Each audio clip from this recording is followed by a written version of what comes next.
Bonjour à tous, une fois de plus, bienvenue sur Parlons de santé publique. Dans cette chaîne, comme vous savez, on parle de tout ce qui est de thématiques de santé, ce qui peut vous permettre d'apprendre davantage sur la santé publique.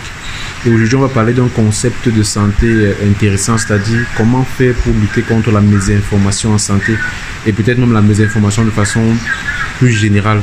Mais vous savez, la mésinformation dans les thématiques de santé, c'est très actuel parce que récemment avec la pandémie à Covid-19, comme vous le savez, c'était un véritable frein dans la lutte contre la pandémie parce qu'il y avait plusieurs fausses informations qui circulaient et c'est important pour tout professionnel de santé qui agit dans la réponse à une épidémie de savoir comment lutter contre la mésinformation, ce qu'on appelle misinformation management, c'est-à-dire la gestion de la mésinformation, les activités de gestion de la mésinformation. Alors, c'est pas très loin de la gestion de l'infodémie que j'avais déjà évoqué une fois sur cette chaîne-ci. Et donc, je vais vous présenter la gestion de la mésinformation en 4 points. Alors, le premier point, c'est déjà, bien évidemment, la préparation. La préparation, c'est-à-dire préparer l'équipe qui va réagir contre la mésinformation. Et la préparation donc contre la mésinformation va demander déjà de construire une équipe, de définir une stratégie. Notre équipe, est-ce qu'elle est outillée en ce qui concerne la gestion de l'infodémie? Est-ce qu'elle est outillée en ce qui concerne les techniques de lutte contre la mésinformation, le pre-bunking, le debunking? Est-ce qu'elles ont reçu une formation là-dessus? Il y a plusieurs formations en ligne qui sont open access auxquelles vous pouvez facilement souscrire et les faire. Donc voilà, déjà ça, construire une équipe et insérer si possible un gestionnaire de l'infodémie dans votre équipe.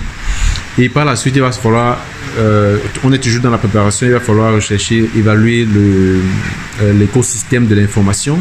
Quel est l'écosystème de l'information, par exemple? Est-ce que les médias, quels sont les médias où les gens s'informent le plus? Okay? Dans quels médias est-ce que les gens vont généralement pour s'informer? Est-ce que c'est par exemple les journaux? Est-ce que c'est les médias en ligne? Est-ce que c'est des radios? Okay. Quelles sont les plateformes où les gens sont de plus en plus présents? Est-ce que c'est TikTok? Est-ce que c'est WhatsApp? Est-ce que c'est Facebook? Quelles sont les personnes influentes qui ont plus d'impact sur la population? Quelles sont les fausses informations ou alors les rumeurs qui circulent le plus? Et dans quelle plateforme est-ce qu'elles circulent? Voilà, quel est le niveau d'engagement de la communauté dans le digital? Voilà un peu une sorte d'évaluation, de préparation, donc d'évaluation de la situation. On va se poser toute cette question-là. Donc la deuxième étape ici va consister à la phase de compréhension, ce qu'on appelle la phase de compréhension. Après la phase de préparation, il y a la phase de compréhension qui est la deuxième étape. Dans la phase de compréhension, ce qu'on va faire, c'est qu'on va évaluer les messages de mésinformation. On va essayer d'analyser leur impact sur comment est-ce que ces fausses informations-là peuvent affecter le comportement des personnes. On va essayer vraiment de comprendre la provenance, par exemple, des fausses informations, d'où est-ce qu'elles proviennent. Est-ce que ça provient simplement d'un compte qui a juste partagé cette fausse information là, parce que rechercher la provenance d'une fausse information, c'est pas facile parce qu'il y a plusieurs personnes qui peuvent relayer, c'est-à-dire partager la fausse information. Il va falloir donc ici retrouver quel est le document source qui évoque cela. C'est très important.